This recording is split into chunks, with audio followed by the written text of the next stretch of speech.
shit. Damn it. Hey guys, guess what? My computer is restarting right now. I don't have a choice. Be right back. Oh my gosh. And once again, we are waiting for Deech. It's always Deech. Hello, my friends. Record.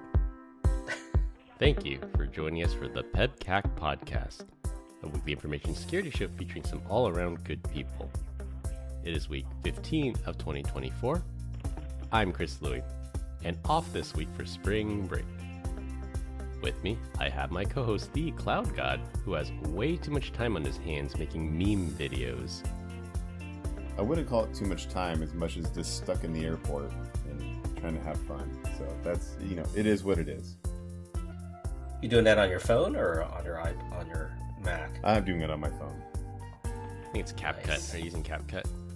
Yeah, how'd you know it? Is it watermarked? I forget. No, it's just a popular app that a lot of the kids are using nowadays for the transition videos and the like. Well, what's interesting about that is to export without the CapCut logo on there, you have to publish to TikTok. But if you don't have TikTok, it still publishes it and saves it in your photos, and doesn't have the CapCut logo on there, which is kind of nice. Nice. You found a You workaround. found a hack. Yeah. I found a hack. Nice. Just Where there's don't a have will, to Does it on cost your you phone. per? Does it cost you per cut? No, it's free. It's free. Yeah. Freemium. I think there's in-app purchases you can buy. Yeah, I think there was some AI stuff on there once. It was actually pretty good. A lot of the content on there is crap, but for what we use, it's pretty good. I got some laughs, got some giggles at Making some memes. my customer event the other day. So maybe push the envelope a little too hard, but that's what I'm supposed to do. Yeah, those videos you've been sending us have been pretty questionable to put in front of customers, Brian. Well, not the ones about us guys, And we have Glenn Medina, or shall we call him Patio Working Glenn, or PWG. How's the weather up there in NorCal today? It's beautiful today. It says 65, but if you go outside, it feels like mid-70s. It's not, like I said, you can sit outside, not sweaty at all. I'd be out there right now if it wasn't for the fact that I don't want you guys to hear the birds and the background noise of nature. Yeah, We you'd need never some hear real the end of life. it from me of the post-processing that would required for that. Yeah. We're gonna What'd you say, Minty Hummer? You're going to. I said no. We need that. We need to have that on there. So let people know we're real. Maybe Yeah, Chris, so you can. insert a background track. Yeah. You know what you will get is my work PC overheating right now, the fan in the background. So sorry about that to all the listeners. I'll do my best to edit it out. Sorry to Chris who has to edit that out. Yeah, that guy's a loser though. I don't understand why your laptop has to spin the way it does. Oh, it could be ZCC. Definitely The it's island not. browser he installed on it. No, it's not the browser. No way. Not the browser. Can't be the browser. No guest this week, but we do have one booked for next week. Combined, we have decades of information security experience in here, not just to educate, but to entertain. We've got 4 awesome stories for this week, so sit back, relax, and enjoy the show. This week, we're going to talk about OPSEC 101, why you should MFA all of the things. For our third topic, Apple has an MFA bombing problem, and close with expensive but worth it items talk. Now, before we get started, last week's episode we recorded very late at night, and as is tradition, our evening episodes are typically drinking episodes. We were supposed to start recording at a certain time, but one of our co-hosts was not available at that time, so 2 of us showed up already drinking, and we had to wait 2 hours for our third host to show up. That might explain why the end of the episode last week sounded the way it sounded. Why did I sound great? Really good? I had not drank all night, and you guys did. I thought it was a great episode. It was a great episode. It was. But just saying, it's that's our evening recording episodes are typically drinking episodes. Usually when we record on time, we're fine. But if somebody's 2 hours late and more drinking happens during those 2 hours, the shall I say, voice quality might go down a little bit by the time we record. I'm more impressed that you guys waited 2 hours for me. I thought you would have recorded without me. That's crazy stuff right there. Recording at 11. What was it? A o'clock Thursday night? It was Thursday night. It was Thursday Wednesday night. night? Yeah. It was a Yeah, Thursday night. had to get done because Yeah. got to give Chris time to do the edits. Yeah. Still You can still published record for it out you, the me, though. You don't listeners. need me on the pod. Come on now, boys. Well, it's Yeah. not a show without you, Brian. Let's be real. Yeah, no, and even if we just have, even if it's Brian or Glenn or a guest, it's usually more fun to have at least 3 people. I think we found 4 is the sweet spot. We have 1 guest. When we had too many guests, we all start talking over each other. But I think 4 or 3 is the right number. We'll start calling Yeah. those episodes "Protect Our Parks." That's when I think Rogan does it with like 6 other dudes, and it's just complete chaos. And they're drinking. Yeah. We know one is definitely not going to work because Chris did it one time and I it was did. like Was the listenership? it's probably in the most toilet? listened to episode. Yeah, it was the highest listenership. I remember that. This good old solo episode. Both of you dropped out last minute. But the show must go on. For our first topic, investigators over at PEBCAK have noticed that the wanted notorious drug kingpin, Christopher Kinahan, leader of the Kinahan drug cartel, keeps leaving Google reviews for restaurants and luxury stores in various countries he's been visiting. He's left reviews in Spain, Egypt, Zimbabwe, and Hungary, initially exposing a map of his location to U.S. authorities who are offering a $15 million reward for information on Kinahan and his son's locations and their arrest. The reviews often include photos of the restaurant, which sometimes featured photos of the Irish drug lord himself. The Google profile, as well as the email associated, matched one that was connected to him in the past, and it was linked to a physical address that has popped up in U.S. documents sanctioning Kinahan. Irish police believe the gang has amassed profits over $1 billion through the trade of illegal narcotics, arms trafficking, and money laundering over the years. So I believe the $1 billion number because I think the covert drug nonsense or illegal drug industry it's actually probably bigger than the legal drug industry. So it's probably in the trillions. Yeah, Trillions. yeah. And I think he's I don't know that he's actually doing this. I think he's just trying to throw the scent off for the dogs, let them go in various directions. What do you guys think? Who's going to be blatant enough to do something like that where all they do is just leave reviews of restaurants? Maybe like Pablo Escobar, like when he was on the run and he had to hide in a different safe house every night. Like, why would you do that? Why is it so important that you say, I had a good experience at this restaurant and I ordered the ribeye must get? Like, why is that a thing? I don't get it. Is that a flaunt or a Flex. nana nanny boo boo Yeah. to the cops? Can't catch me. It could be. I don't know. I don't think he's actually doing it. I will tell you guys that my wife likes to leave, not Google reviews, but Yelp reviews. And this is very controversial, but she will leave a Yelp review if the restaurant has a paper straw. So she does not like paper straws. So her review on it is always like, this place sucks because they have soggy paper straws. I bet she has a field day when she visits out here in California. Oh, yeah. gosh. Everywhere. Heck, it's even in She there. hasn't been canceled yet. She hasn't been canceled yet for wanting for hating on paper straws. You know, I think it's less about like the good that it does and more about how it ruins the drink. Absolutely. 100%. You get a paper straw or bamboo straw. You get a drink to go. You throw it in your car. By the time you get home, that thing's soggy and unusable. It's like a wet noodle. Yeah. Yep. Nobody likes a wet noodle. Try putting that in your mouth. Right, Glenn? Wouldn't know. Brian would, though. No. I don't use straws. Christopher would. I don't use straws either. I don't like to suck on anything. Right, Brian? Yeah, it's like my stepdad once told me. We'll leave it at that.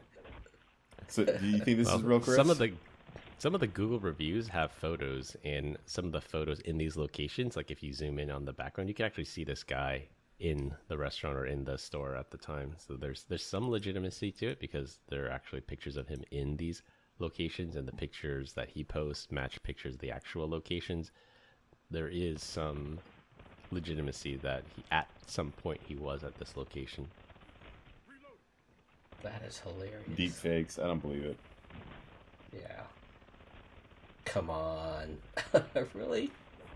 Well, if PEBCAK could find him, why don't the 3 of us do some open source intelligence gathering, see if we can locate him, and if we do, we get $5 million each. What is the origin of this this last name? It is definitely not from Mexico, is it? No, Kinahan, Irish. They're Irish. born in Ireland. Yeah. Well, I've never heard of. Oh yeah, Irish boys. My bad. I don't Drug think I've ever cartels are not always Mexican, Brian. heard- They are when we're talking about it in politics for some reason. I don't know. Or watching Narcos. Or watching Narcos. Yeah. Have you ever seen a Netflix documentary or drama series or anything where it's not the Mexican cartel? I don't know. I don't watch Netflix anymore. Or South American, right? Yeah. It's either some Latin American. Original Narcos was Colombia, and then they came out with Narcos Mexico edition. That was with Pedro Pascal, Pedro. We like Pedro. the Viper of Dorn.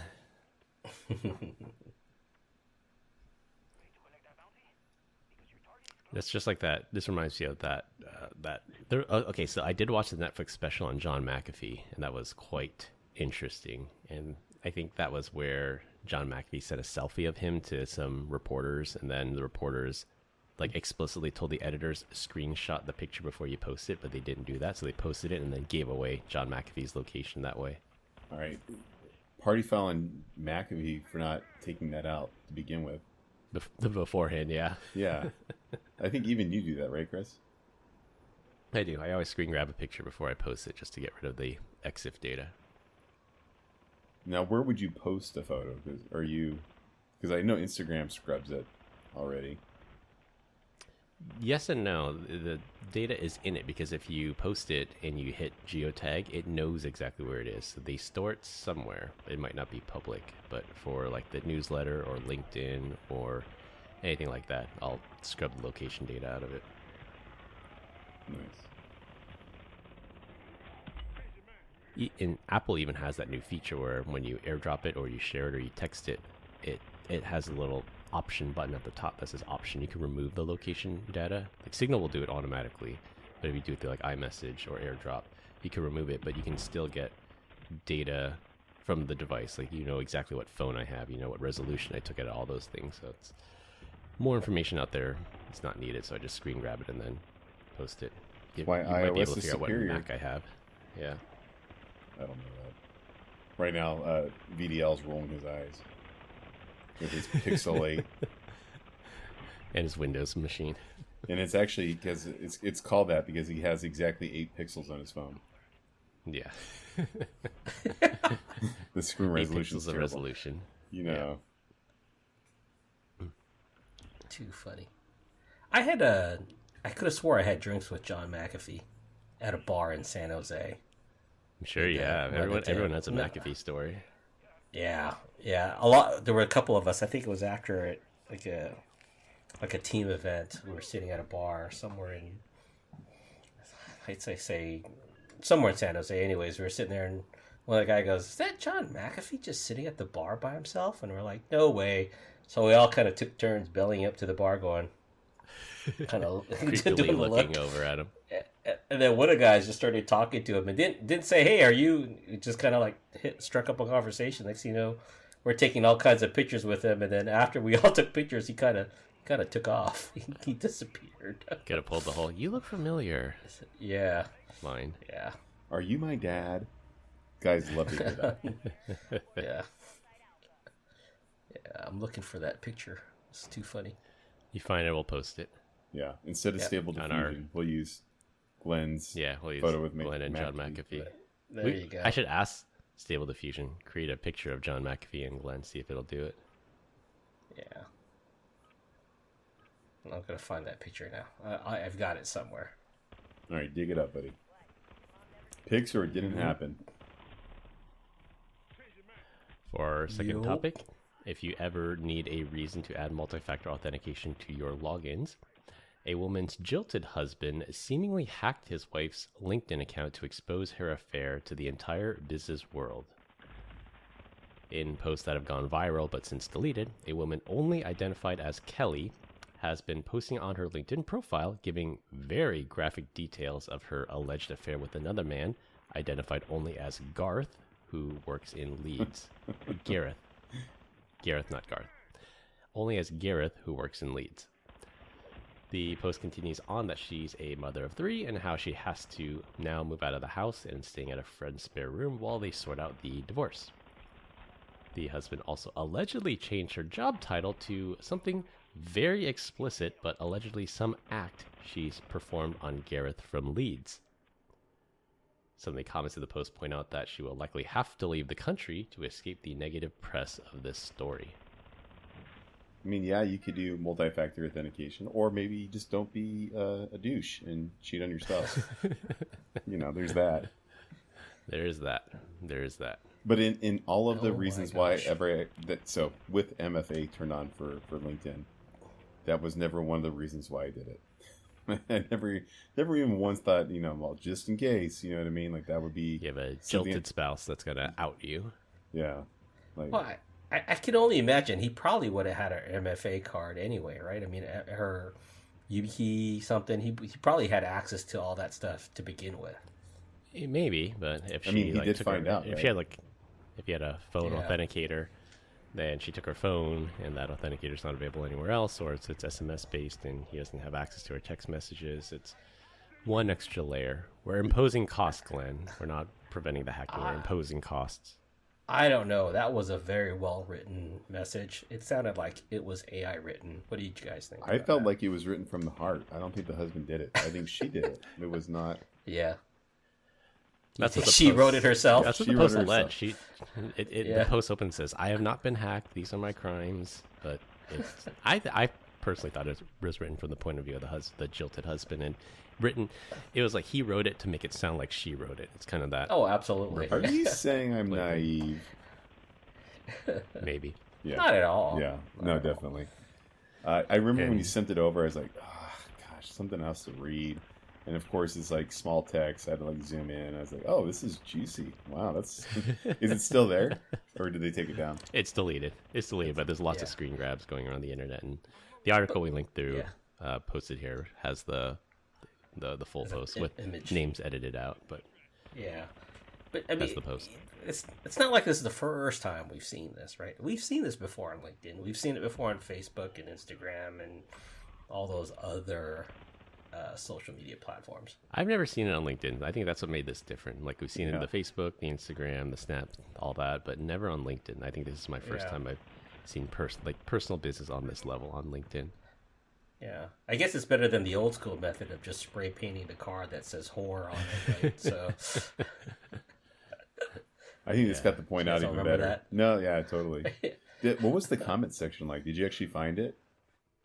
I didn't find it, but the article referenced things like some people were saying, "No, normally I hate reading about personal stuff on LinkedIn, but this is juicy," or "I'm gonna go get the popcorn." this is really good. Yeah. Yeah, exactly. Yeah. And the way the husband found out, so the post actually goes into it. So the way the husband found out was the wife opened up her Instagram, and I guess there was like a picture of her doing something graphic or a picture of his junk or something, and then the husband's like, "What's that?" And then it just spawned from that. Yeah, I don't want to see any pictures of any junk. I got a ton of junk that's laying around right here. Just stuff I need to take out the dumpster, if you know what I'm saying. Wait, what do you mean by junk? There is the comment that says she has to leave the country now that this has been publicized so much. There's two other high profile cases that I remember of people having to leave their school. So there's the UCLA girl. She posted a video on, I think it was on YouTube. This is probably 10 years plus years ago, where she says, when I hear Asian people in the library, all I hear is ching chong, ching chong. And then she went viral for that as being being racist. And then she still continued to go to that school, but anytime she was in class, some people would just start yelling ching chong, ching chong, ting tong, and then they would just say that to humiliate her, and then she'd have to leave. And then she ended up having to leave the school because of the deservedly continued harassment from So- that. Had nothing to do with the fact that she was racist or anything like that, right? No, not at all. That she should have been kicked out anyway for making those comments. Yeah. So I help me understand this, guys. Is again, I grew up. There was no one from Asia anywhere within 100 miles of me. So is saying that, is that making fun of people's last names? Is Ching and Chong, is that like a common last name? The comment is more towards that's what the language sounds like. So when you speak Chinese, they say it just sounds like you're saying ching chong a lot. Really? So it's like a derogatory comment towards Asian speakers. I need to listen to some more Mandarin. I don't think I've ever heard that, but all right. Maybe it was a terrible pejorative impersonation. Okay. Yeah, probably. But that's what she said. And then the other one I thought was pretty funny. This actually happened probably the year before I went to college. So there's a guy named David from UC Berkeley. And what he did, he thought it would be cool. And this was before Twitch and webcam streaming and everything. So he set up a webcam in his dorm room, gave his friends all the link to watch. And then he hires a prostitute and engages in activities he would normally do with a prostitute on this webcam. And then all his friends are watching, and then the guy makes some comments. He says like, "Hey, don't expect much," and he made some like self-deprecating humor. And the same thing happened to him. So anytime he would go into a class, some people would spot him and say, "Hey, don't expect too much," and then he was eventually bullied out of, and he had to transfer schools after that. Sweet Jesus. I wouldn't call him a friend, work colleague, and he like very, very reserved, classic, I don't know what you want to call it, but he confided into me that his daughter was like 16 years old. She got pregnant, and so the only solution was to quit his job and move out of state where no one knew them. And he was gone. So he just bounced. Like I never heard from him again. Like it was like such a black eye to the family. Like you just didn't do that. And I would, if I could find this guy, I'm willing to bet you that is his daughter. That's not his granddaughter. Like he probably just assumed like we're just taking over another one and rolling forward. Yeah. Crazy. People are nuts, man. That's like straight Would up you change your protection. name? Yeah. Would you change your name? Would you try and do something? Would you move to another state? What was that? If you get that much hate. I think you have to, like, remember that guy Brock Turner? I think he went to Stanford. He was Bay Area. He allegedly, Allegedly, okay, so he did. So he did some inappropriate things with a drugged unaged girl, and he got off real easy. Like, I forgot, he got probation or a slap on the wrist or something, and then he moved to the opposite coast, changed his first name to his middle name so people wouldn't recognize him. But people on the internet are just blasting his name out there to make sure that people never forget that this guy is actually Brock Turner and he's an R word. Yeah, he was the guy. He was Olympic. Comes from a well-to-do family, right? And was caught on top of a girl passed out behind a garbage can. I think she was underage too, wasn't she? Yeah, I don't know about the other age. I just knew that she was passed out. Okay, maybe not. Don't sue me for slander. Maybe not. Yeah. But definitely passed out. But not able to consent. Wow. Yeah, not able to consent, not able to protect herself, and got chased off, and everyone was like, "But he's an Olympic swimmer." Like, I don't care. The guy's a rapist, man. I don't do that kind of stuff. Yeah. I think anything that would cause me to change my last name is not or my name, period. Changing my identity is not something that I would do. You know what I mean? The only thing Brian would legally change his name to is the Cloud God. Yeah, there you go. How do you do today, Mr. God? Blast. That happened to Meatloaf. He legally changed his name to Meatloaf, so when people wrote about him in the newspaper, they had to refer to him as Mr. Loaf. That's Mr. Loaf. Madonna changed her name, right? And then we had Prince, the artist formerly known as Prince. Yeah. Yep. One word name people. Megazone. Cloud God. From F5. Megazone. Oh, yeah. Yeah. I messaged him to try to get him on. He never responded. Megazone? Yeah. Megazone, yep. Yeah. You can find him on probably Xbox 360 or One. I found him on LinkedIn. Oh, yeah, that's true. Yeah, I can. Yeah, you can actually find him friend on Xbox. Message him on Xbox. He may respond there. Maybe he doesn't use LinkedIn. Well, or you know third what? topic? People are nuts. Moving on. That's true. For our third topic, a new and frightening attack against Apple ID accounts has been reported by friend of the show, Brian Krebs. Apple users are reporting MFA bombing attacks against their iCloud Apple ID accounts. If you remember, MFA bombing is the act of pushing so many MFA notifications, that multi-factor authentication notifications, to the user that they eventually click yes to make them go away, or had the victim accidentally press yes while trying to clear those notifications. Victims are reporting so many MFA notifications that it basically DDoSes their iPhone and Apple Watch to the point that they can't even use it. They can't unlock it or do anything. They're just getting so many of these notifications. They get alerts that their account has requested a password reset, and if they click on the allow button, it'll show a 6-digit code required to reset the account passwords. Victims are then reporting that callers are calling them with spoofed caller IDs to show that the call is actually coming from the official Apple support number, and then the scammers tell them they're aware of the issue and ask them to read the 6-digit code to fix everything. The problem got so bad that one Apple user bought a brand new iPhone and set up a brand new Apple ID account to go with it, but shortly after powering on the phone, they were still in the Apple store, they powered on the phone, the MFA bombing attacks continued, leading Krebs and Apple to believe the MFA bombing attacks are linked to the victim's phone number. That was the only common thread between the two Apple ID accounts. An SMS-capable phone number is required to sign up for an Apple ID, but you can later change that to a Google Voice number or a landline number. I hate to go back on our previous topic, but there's one reason why I would change my name. Win the lottery. Simple as that. You know, relatives coming out of the woodwork. Yep. Just what happened to Brian? He's gone. He's a ghost now. You have to look that up because in some states you can collect the winnings anonymously, and some states require you to disclose your name. So you have to figure out what state you're in. Well, that's not hard. I live in Arizona. Oh, you mean California figure out the rules? You got to figure out the California's rules. a mandatory reporting state, so I would have to change my name if I win the Powerball. Oh, I thought you could collect under a trust, right? I think in this maybe you do, but there are certain states that require the real name of the winner to be published. Yeah. I don't know why that exists. That seems like a privacy nightmare.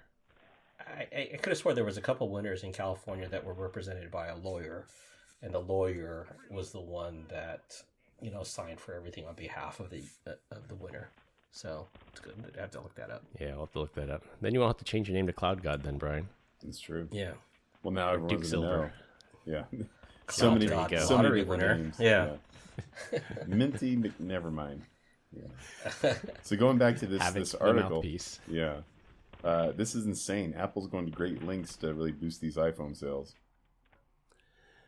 Right, because if you remember, there was those Lapsus kids that used this MFA bombing attack to get into like Rockstar Games and Ubisoft and Samsung, and it was highly effective. And then those companies started doing the challenge response that says you have to enter a 2-digit code that shows up on the screen in order to send a notification to reduce this. But Apple somehow took a step backwards, isn't requiring any of that. And the worst part is, which allows them to do MFA bombing, is there's no rate limit. Either you can just send thousands of these messages per minute, and there's no rate limit on it. That's probably the most amazing part here, is that there's no rate limit. To the point you can't even use your phone. Yeah.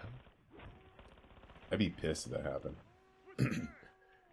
Yeah, and someone said that they got a reset MFA bombing in the middle of the night, like at 12:30 or 1 a.m., and then they just looked at their watch, and when you look at the watch, it says, do you want to initiate a password reset?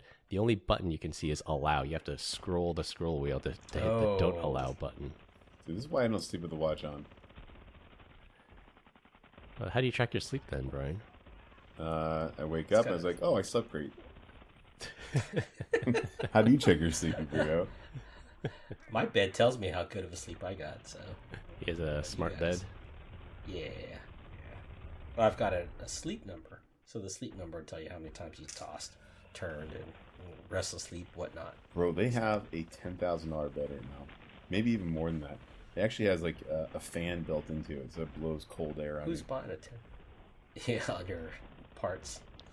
Your private parts. No, the whole thing just keeps it nice and cool. Like it just blows. Yeah. $10,000 for a bed is absurd. Although that relates to our next topic, so maybe not so absurd. Yeah, maybe when you replace that bed up at the Airbnb because of all other reasons. Certain visitors that came by. Yeah, and just obliterated your bed. You'll get the $10,000 mattress. Yeah. Yeah. You guys are disgusting. Anyways, I don't have much to add to this, but whatever. Yeah, just if it happens to you, I mean, the hope is that Apple will just fix it and say you can send one password reset per 15 seconds. I think that's more than reasonable. One per minute is probably reasonable too, but sending like 10,000 every minute, that's just there's no legitimate use for that other than to do MFA bombing attacks. Bad stuff. I'm with you on that, man. Yeah. Totally agree. But be careful out there. If it happens to you, they said one of the potential mitigations is switch the phone number to a landline so that they get basically routed. You can't send a text message to most landlines. They'll just get routed into a black hole or send it to a Google Voice. And that was the stipulation. You cannot sign up with a Google Voice or landline, but you can sign up with your regular phone number and then switch it later so people can't find you based on your mobile number.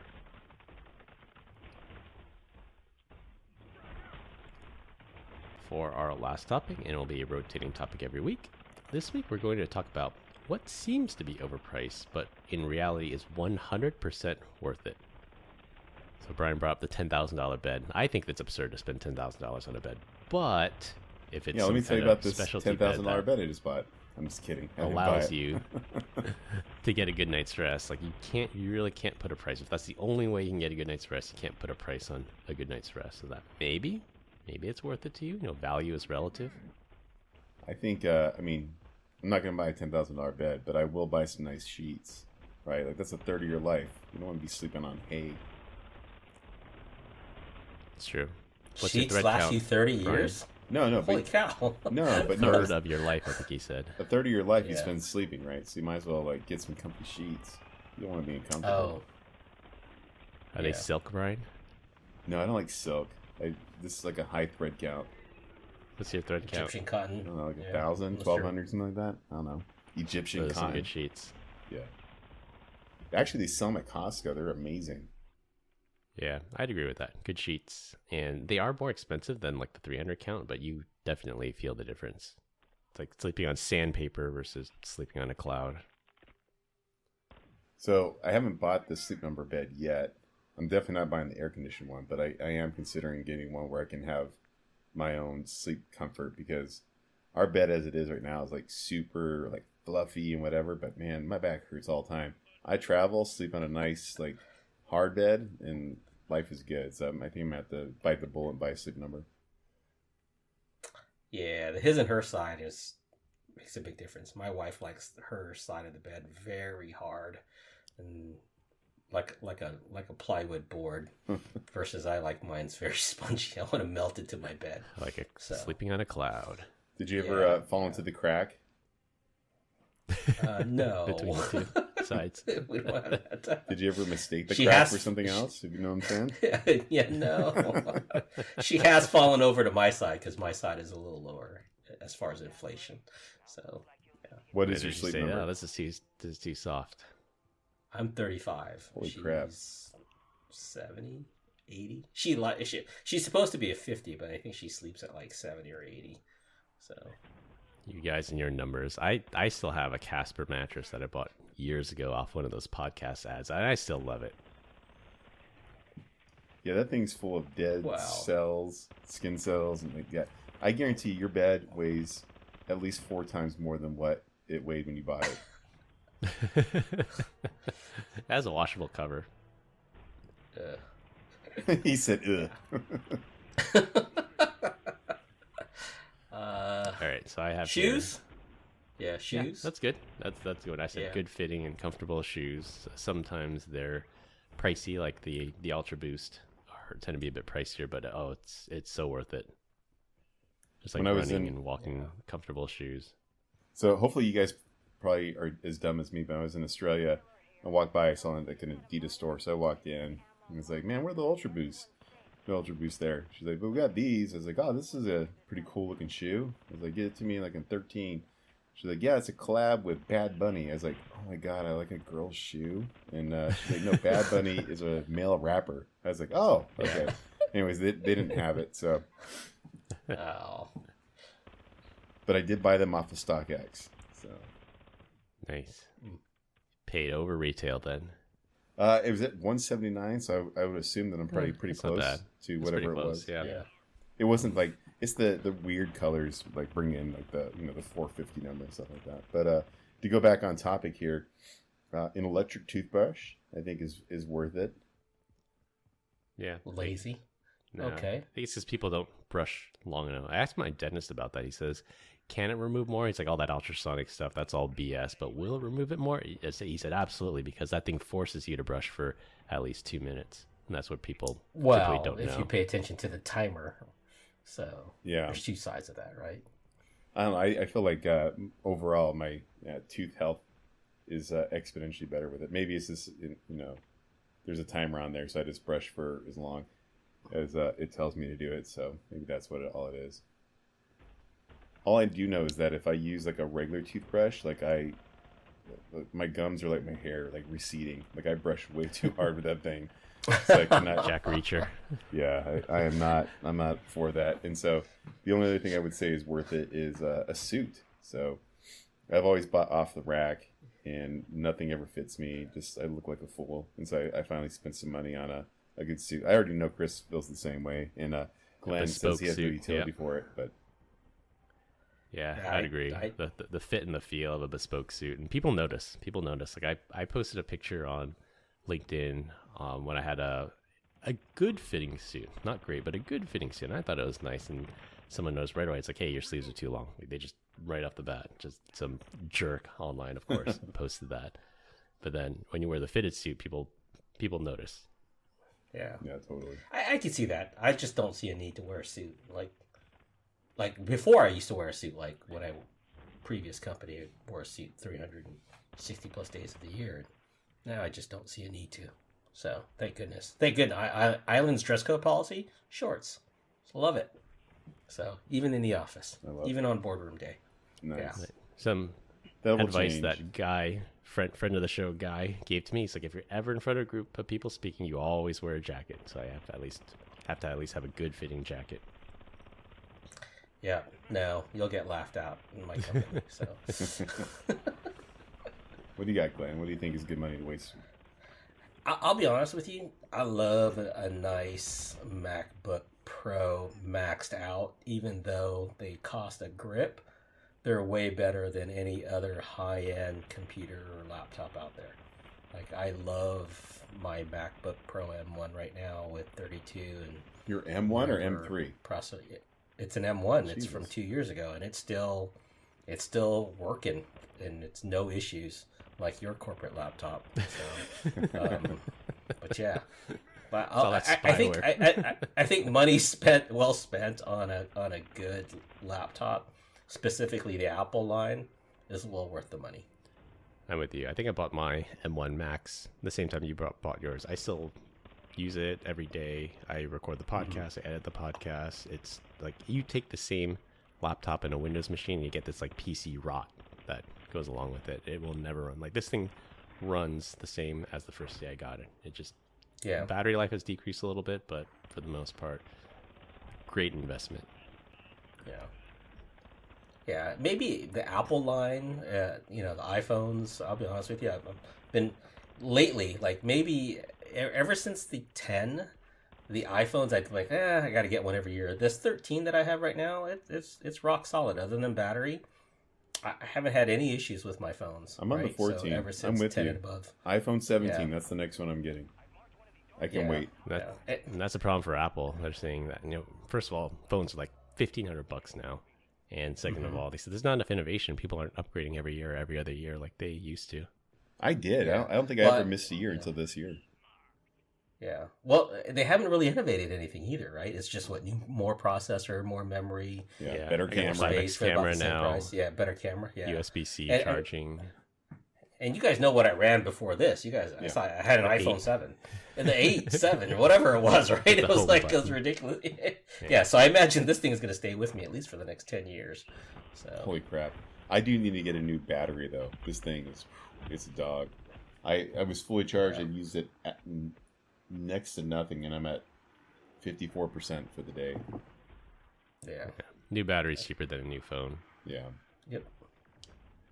On that note, on the Apple line, I would say the AirPods. When I first saw the $160 wireless headphones, I was like, that's dumb. Who would pay that much for it? Then now it's like I've owned so many sets. It's no exaggeration. I probably use them at least 10 times a day, just doing housework and just pop them in, listen to podcast or an audiobook. It just so much utility. Everything just works. It just automatically pairs with your phone, picks up where you left off. Yeah, well worth it. I'm totally with you on that one. I think I had a set of Samsungs before this, and after I was talking to Guy, love Guy, right? He's like, dude, just go get an Apple. And I'm like, no, go get the AirPods. I'm like, nah. He goes, go get them. You won't go back. And he's right. I have not gone back since. Yep. Yeah. I will say that I like them, but there's one set of headphones that I use at the gym, and they're called like Status Pro, I think. I saw some weird ad. He's like, it's better, right? It's not better for calls or like for presenting. Yeah. But when it comes to like listening to music, it's worth it. Like the bass is deeper. I hear parts of music that I've never heard before in songs. I'm like, I actually like those. Yeah. The only thing I'd like to try, and I haven't really tried it yet, and I don't want to make the investment, is those tympanic headphones. Have you guys seen those? Yeah. No. They don't go in your ear, but they go right at the temple. Yeah. And so I think I see people wearing them. I haven't tried it. I'm just not sold off on it because it's supposed to be vibrating into your ear. I don't know if that's any better. So. Yeah, if it ain't broke, don't fix it. I'm perfectly happy with my AirPods. Yeah, I agree. On the note of good fitting shoes, good quality socks. This is something that for the first 30 some odd years of my life, I just bought whatever Nike socks there were until I found the Adidas, I think they're all called Climacools or something, and they are thick. Like you run 5 miles in thin white Nike socks, you run 5 miles in these thick Adidas Climacool socks. I'm like, I will never go back. I have to buy these socks from now on. It's at, brother. Dick's Sporting Goods. I have probably about 60 pair of them. Ankle socks are the best. I wear them with suits, and they're not thick at all. But that's the squishiness. You're trying to get blisters, man. I disagree. I don't know if it's the thickness or the quality of cotton or something. Something about these Adidas Climacool socks. It's exponentially better than anything else out there for comfort. Uber ride home versus catching a DUI. I think that's a good one. There's just so many like celebrity DUIs out there that says you're so rich you can hire a chauffeur. Why do you still drive your own car and catch a DUI? Dude, I am flabbergasted anytime I see anyone. Two things happen in real life. A DUI, if I see that, I'm like, who the hell gets a DUI? I'm just blown away. Like Uber is literally everywhere. I don't understand it, and it's so much, especially in Arizona, where you get 30 days of mandatory jail time. Like that is just insane to me. Wow. And then on top of the fines and the increased insurance, I'm like, I just don't understand that. The other one is if I see someone smoking a cigarette, and especially if it's a young person, I'm like, whoa, like what is going on right now? I don't understand at all. I just want to like go up to him, take the cigarette, and stomp it out. Like, have you not seen anything on TV or the internet about how terrible these things are? Yeah. Doing the Lord's work, Brian. Can you get like Uber ride home versus like self-driving on your Tesla? Well, technically it's still illegal to use self-driving when you're drunk. Like it hasn't gotten to that point yet. So the most surefire way to avoid a DUI is take an Uber. I will say that I'm more likely to get pulled over for a DUI if I'm letting the self-driving thing do its thing. They're like, whoa, you must be wasted. It makes you... Nah, man, this computer is screwed up.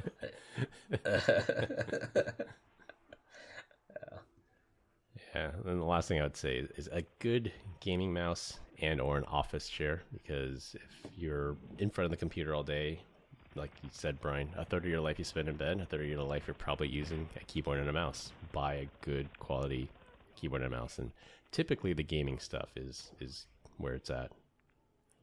I had a meeting with, like this an introductory meeting with the new CMO. Her name's Joyce Kim, and she gets on. I'm like, real quick, are you sitting in a gaming chair? She's like, yeah, actually I am. She's like, I was told it's amazing, and then like during COVID, like we're sitting down, might as well get a nice comfortable chair. So she's like, I got this one and it's amazing. So is it a secret lab?